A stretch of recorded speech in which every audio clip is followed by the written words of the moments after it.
What's going on, guys? Coach Hayden here with Steel Strength Training, and today we're going to be getting into the intensity debate. If you hang out in strength training circles to any capacity online, then you will know that the intensity versus volume debate has been raging on for quite some time. I'm going to spare you all the time and the effort that it takes to parse through all of those very painful videos and blog articles online telling you which one's better. I'm here to tell you that you need both. But today we're going to be first investigating the intensity side of the discussion. How important is it to push yourself to a certain level of effort?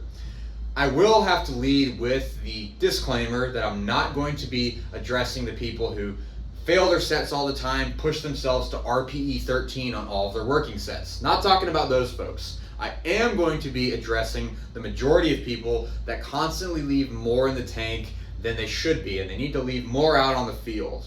How exactly do we think about that? First, we have to talk about limits. Oftentimes in life and in training specifically, we put these artificial limits on ourselves that we don't need to, but it's often because we don't know what we don't know until we get started, and then we realize, kind of like when you jump off of, like a diving board for the first time as a kid. It's really scary. You feel all that adrenaline and you're just trying to fight or flight mode. You're trying to protect yourself. But then as soon as you jump off, you go for it, you dive into the pool and it's great, and then you're gonna have a great summer. In that case, we need to get past that limit so that we can have access to all those benefits. And in the gym, it's a similar thing with intensity. You might think that you can only push yourself so far, but then it takes often time and the encouragement of coaches, which we have here at Steel, to push you past those limits to then have access to all those great health and performance benefits that lie past or beyond the end of that rainbow. Secondly, we don't want to let RPE be an excuse or another barrier that we put up in the course of our training. RPE is there not as a prescription, and that's an important distinction to make. RPE is an evaluation of performance. It doesn't tell you how much weight to put on the bar. That is up to you. And in this case, it's putting you in the driver's seat. You make the decisions in your training. Of course, with our guidance, and if we need to have more of a control on your programming, we are very happy to do this. We do it all the time. But then as you get more experienced, you will figure out how you can incorporate RPE into your own decision making when you're putting loads onto the bar. And in this case, RPE is not going to be there to tell you this is how much weight you're going to put on.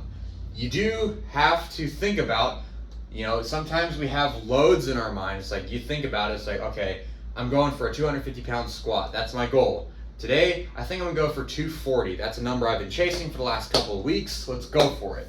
You're going for an RPE 7 for that single rep. Let's say that you get up to 240 and your RPE rating is telling you based off of when you've already decided, hey, this is a little too heavy, you might need to back off a little bit. Or it's going to tap you on the shoulder and be like, hey, buddy, get up there. Put some more weight on. That's what we're going for in terms of how we understand RPE. It's going to push you a little bit past or pull you back a little bit, but that's only based on what you've decided to go for in your mind. Lastly, and this is for our volume people, volume is only as useful as it is at the right intensity. And this is why intensity is important, because if you don't push yourself to that level of exertion, no matter how many sets you add on, you're not going to get the benefits that you need from your training. And this is all about the importance of mindset, which is really what this video is all about, is about checking the way that you're thinking. It's not just about the amount of work that we're doing, but making sure that the work that we are doing in the gym is quality work, and intensity is going to take care of that. So if you look at your program and you have 5 sets of 6 on your squat, you don't want the fact that you have multiple sets ahead of you to then subconsciously curtail or lower your levels of effort in anticipating, I got 4 more sets after this. That's not how this works. You approach each set as its own thing, and you let the RPE parameters govern what they need to, and then if you need to scale down in weight, then your RPE is going to be like, hey man, we can't do this for 5 sets, let's scale back on weight a little bit for the last 2. You don't make that decision from the outset when you're starting set number 1. You do it as you go.